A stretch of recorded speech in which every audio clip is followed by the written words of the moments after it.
Достар салем!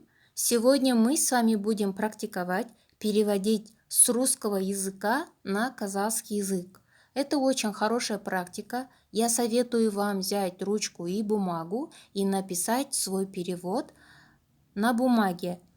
Потом вы себя проверите, насколько вы правильно перевели и насколько вы правильно написали.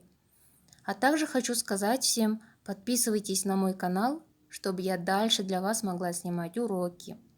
Ал енді бастайық. Извините, это рыба? Нет, это мясо.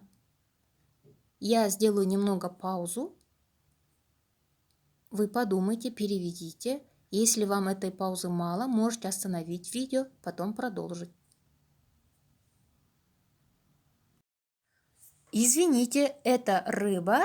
Нет, это мясо. Будет кешіріңіз. Бұл балық па? Кешіріңіз, бұл балық па? Жоқ, бұл ет. Жоқ, бұл ет.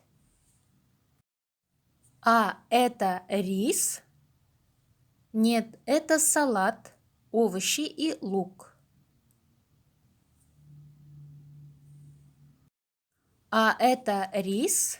Нет, это салат, овощи и лук. Ал мынау күріш пе? Ал мынау күріш пе? Жоқ, бұл салат, көкөніс пен пияз. Жоқ, бұл салат, көкөніс пен пияз. Извините, а что это? Сок? Нет, это компот.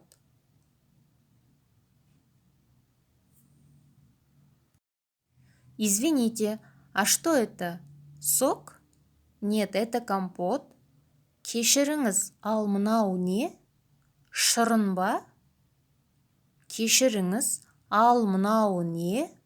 Шырын ба? Жоқ, бұл компот.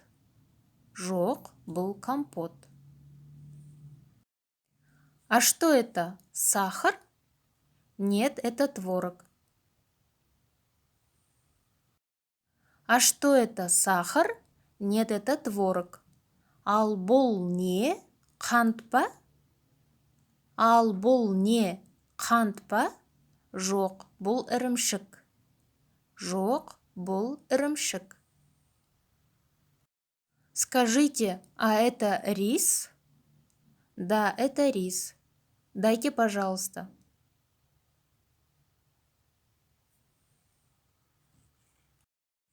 Скажите, а это рис? Да, это рис. Дайте, пожалуйста. Айтыңызшы, ал бұл күріш пе? Айтыңызшы, ал бұл күріш пе? Я, бұл күріш. Я, бұл күріш. Беріңізші. Беріңізші. Здесь «ш» обозначает слово «пожалуйста», да? Беріңізші. Достар, если вам такой формат нравится, оставляйте в комментариях плюсики. Я периодически буду делать такие уроки. Я желаю вам удачи в изучении казахского языка. Келесі сабақта кездескенше сау болыңыздар. А также не забудьте подписаться на мой канал.